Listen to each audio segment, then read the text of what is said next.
right, so we are the Duke Energy Catawba Advanced Technology Fuel Group, looking at cycle transition and full core fuel implementation of uranium silicide ATF fuel.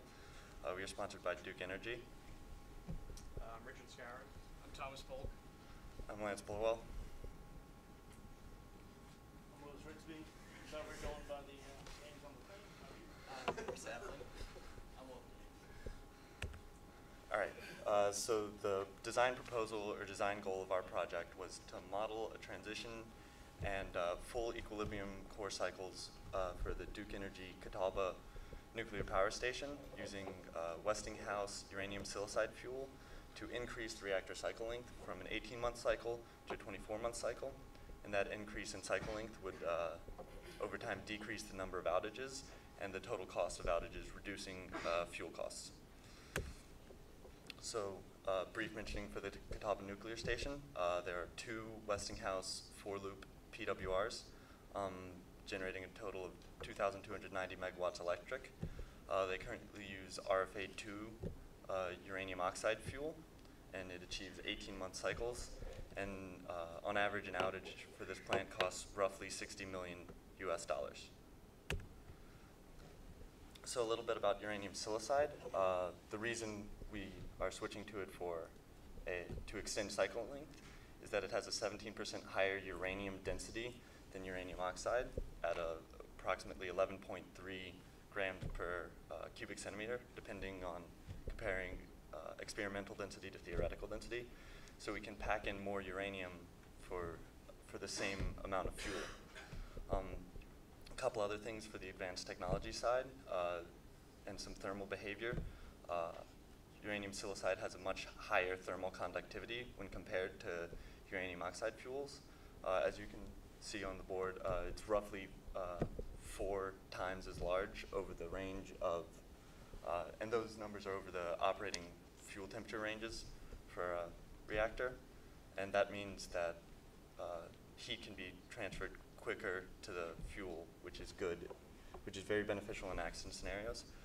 However, it does have a lower melting temperature than UO2 at about 3,000 degrees Fahrenheit as opposed to 5,100 degrees Fahrenheit. And another behavior for uranium silicide is that it behaves very well under irradiation so far in current tests. And now for performing this project, we used 3 codes from Studsvik, CASMO 4E, CMS Link, and Simulate 3. CASMO 4E is a multi-group 2-dimensional transport solver, which we use to design fuel lattices with silicide fuel. And CMS Link converts those fuel lattice outputs from CASMO 4E and converts it into a cross-section library that can be used in Simulate 3. And then Simulate 3 is the 2-group nodal code for diffusion solving on the full course scale. And another code we used was VeriView, developed by CASTLE, the Consortium for Advanced Simulation of Light Water Reactors. And it's a program that can be used to display basically an image of the core over various variables, such as the burn up in each pen or the peaking factor in each pen. And it can be shown at both the full core level and on a single assembly basis. So starting with the lattice design, we had to design new uranium silicide lattices in CASMO 4E. And there's various steps we had to do in designing this. In CASMO, we had to specify fuel and clad radius. We had to design the fuel itself, the new material, which was uranium silicide, which is not a built-in capability of CASMO, so we had to create a new material. And then we had to define IFBA and WABA pens. And IFBA is integral fuel burnable absorber, which is a coating that is sprayed onto the outside of fuel pens, a boron coating, and it acts as an absorber. And WABA is the wet annular burnable absorber, and it goes in the water rods or guide tubes, and again acts as an absorber. And on the screen we have a sample lattice that we loaded into CASMO. It's 1/8 symmetric, and the center pin is is that 2 in the top left corner. And then just sort of the scale of the Catawba lattices we designed. We designed them with a variety of IFBA and WABA combinations. And those combinations were for IFBA, we used 0, 32, 64, 128, 156, and 200 IFBAs. And for WABAs, we used 0, 4, 8, 12, and 24. And we did this over 3 enrichments, 4.0 enriched, 4.4 enriched, and 4.95% enriched. And we also created a 0 IFBA, 0 WABA case with silicide fuel at 2.6% enriched to act as blankets in the fuel. So we wanted to find the difference between burn-up for uranium oxide fuel and uranium silicide fuels. So we loaded the same assembly into Catawba 4E 495 weight percent U-235 with no IFBA or WABA, and then we just ran it to the full burn-up days. We found the K-infinity values, and then we found the difference between those. One thing that we're trying to do is we're trying to go from 18 months to 24 months. So you can see that at the end of cycle, the uranium silicide fuel has about 1,500 PCM higher, and that's what's going to extend us to the 24-month cycle for Catawba Station 1. We wanted to see if we could actually model uranium silicide in our codes. So what we did was we ran that base case assembly 495 U-235 with no IFBA, no WABA. We ran it in Catawba 4E using the NFB5L library. That's the modified library that's used by Duke Energy. They modified their cross-section library a little bit so that they could get results that were closer to what was seen through experimental data. That library is actually licensed by the NRC. We also ran it in NCSU's version of Catawba 4E that uses NFB6. And then we ran it in Catawba 5 that uses NFB 7.1. We ran the same assembly. We found the K-infinity throughout that assembly burn-up calculation for each of these, and we compared NCSU and Duke's Catawba 4E codes to Catawba 5. So you can see the bias between those. NCSU and Duke, they both underpredict the K-infinity values. Duke's library gives answers that are a lot closer to Catawba 5 with about 250 PCM lower at end of cycle. But then you see NCSU's library is very low. I mean, we get to 900 PCM at about 25 burn-up days lower. So we see the NFB6 library doesn't produce favorable results. So we're going to have to find the bias between our library and Duke's library.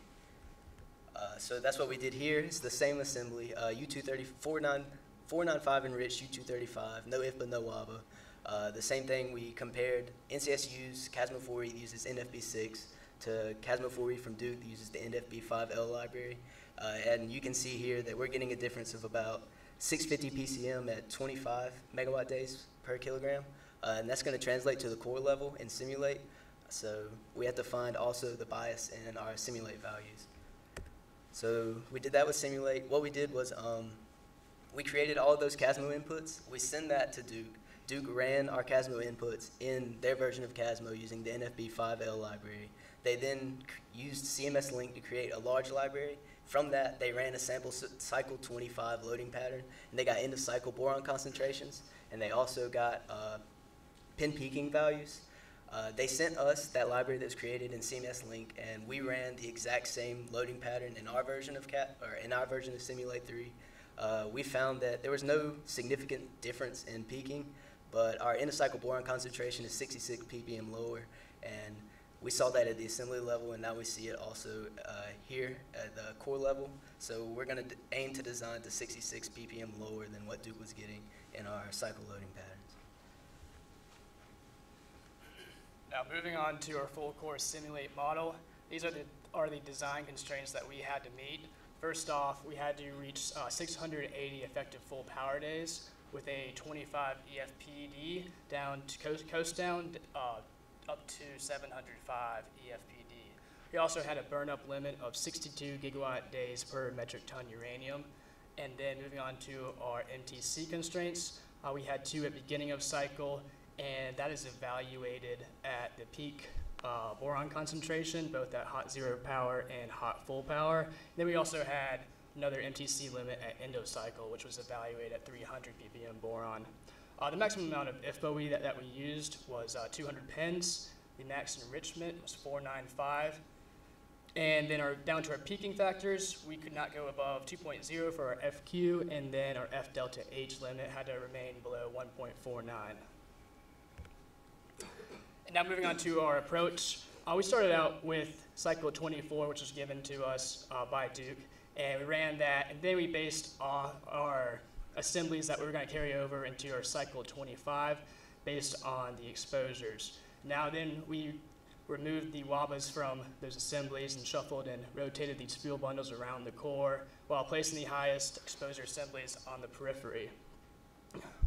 Next, we built our uranium silicide assemblies with the segments that we created in CASMO 4E. Now, here's an example of what that looks like on our right, where we have our axial blankets with 5 axial zones.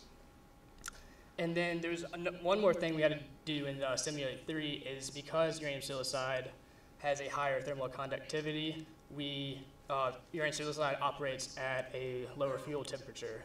And so we had to go into one of the Simulate cards and decrease that by about 200 Kelvin, which was based off the guidance from our Westinghouse advisor. This leads us to creating our cycles for cycle 25, and that is the transition cycle with reloading a full core of uranium silicide. Now, we started out with a reload of 97 fresh assemblies, and then after getting those results, we realized we had excess reactivity in the core. Now, we could have done one or two things at this point, and that was either drop the enrichments of these bundles, or we could drop the bundles. We're talking to Duke. We decided to drop 4 bundles because that would save the company more money. And that leads us to our scenario 2, which we reloaded cycle 25 with 93 fresh assemblies, and then 88 for cycle 26, and then 27 with 89 assemblies. Cycle 25 is the transition core, cycle 26 is the full core of uranium silicide, and cycle 27 is a full core uranium silicide. And right here is an example of a reload pattern for cycle 25.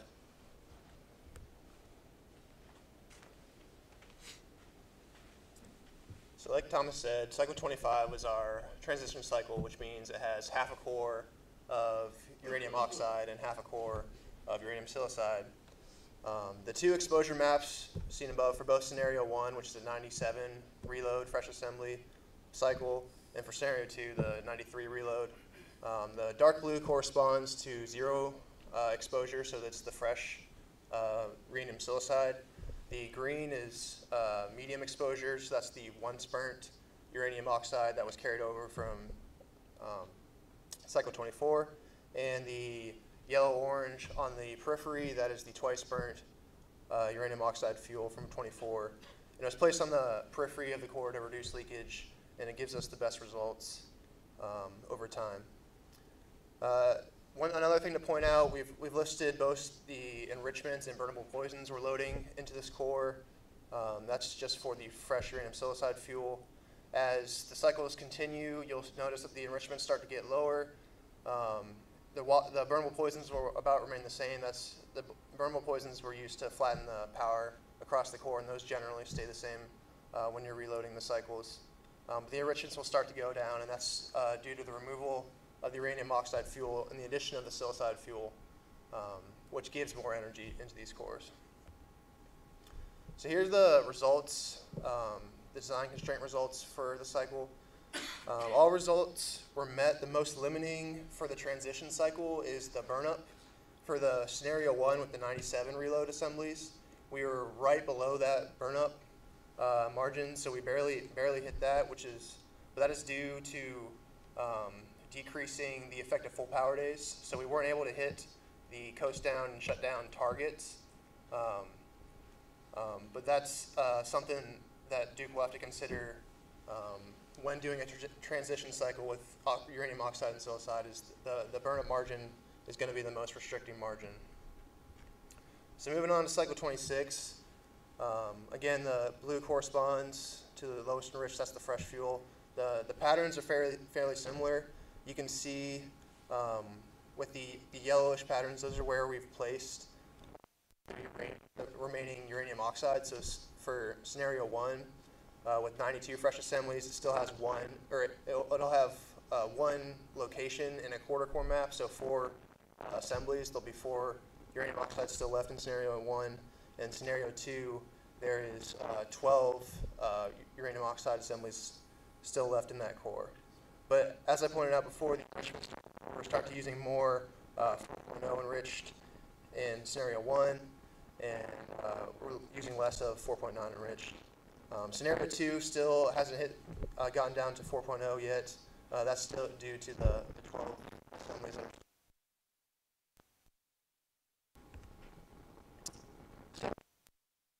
energy to meet the target coast down and effective full power days. So it is hitting that target 24-month cycle. The only constraint that we weren't able to meet was the MTC at EOC, which the MTC at is the most negative at EOC. So it's not unexpected that you'd get an even more negative when you extend the cycle length. But this is a technical specification requirement for Catawba.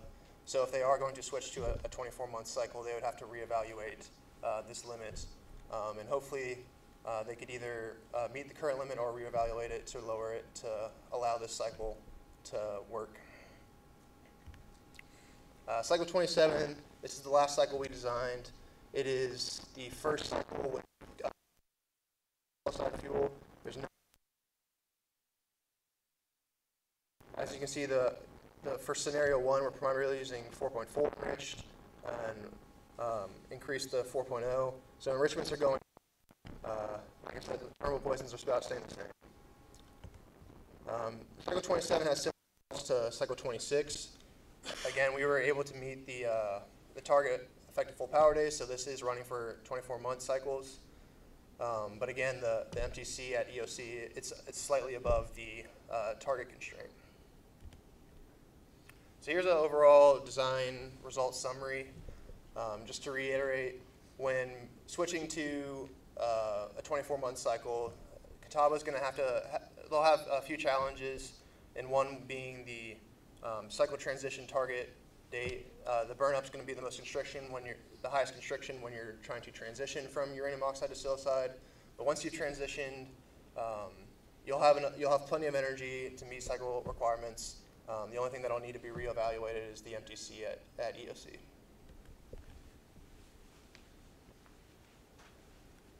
So following our design process, we were tasked with conducting economic analysis. To do this, we did a present worth analysis over 6 years to capture the outage savings and used an interest rate of 6%. Our graphic here compares 18-month cycles to 24-month cycles with their respective fuel. The fuel cycle costs were used using the equilibrium fuel cycle cost. And for the 24-month cycle, we averaged our cycle 26 and 27 costs to produce that number. And we assumed outage costs were the same. And for the present worth, for the 18-month cycle, we calculated that just over $390 million. And for the 24-month cycle, just under $360 million, with a difference in savings of $35 million. This is a sample breakdown of how we calculated our fuel cycle costs. We did this for each cycle and for each scenario that we designed. These breakdowns include the components on your left. This includes the ore conversion, SWU, fabrication, carrying costs, the IFBA, and disposal. We also wanted to extend this economic analysis to larger economies. This included the United States and the world Westinghouse 4-loop PWRs. For the United States, there's 31, and we assumed that all of these plants converting to uranium silicide, if they use scenario 1 that we designed, they would save $839 million, and with scenario 2, just over $1 billion for the United States alone. Extending that to all 4-loop PWRs in the world of the Westinghouse design, making 62 reactors. Using scenario 1, we calculated a savings of nearly $1.7 billion, and with scenario 2, just under $2.2 billion. Our conclusions were that 24-month cycle is viable with uranium silicide fuel. and it shows the capability of meeting all design criteria. We also saw that there was significant potential savings for this fuel, with 30% or 1/3 of the U.S. fleet being the Westinghouse 4-loop PWR design. There's the potential for a large amount of industry savings as well as reduced costs to the consumer. There's still more work that can be done with a project like this. One of the things that we have been looking at is running these cycles with OFA fuel. Now these cycles were ran with the RFA fuel that Duke wants. OFA fuel is another Westinghouse design. It has a smaller pellet radius, and by doing this, we generated a new library with the same Casmo inputs to see how these cycles would run. And what we found was at the core level, the reactivity for our OFA fuel is much lower than RFA, and this is due to having a lot less uranium in the core. But when you look at the lattice level, OFA fuel works better because it has a higher K infinity value due to having a higher pitch to diameter ratio. What we can do in the future is add additional OFA bundles to meet these energy requirements and eventually publish these results in a journal article. Thank you. Any questions?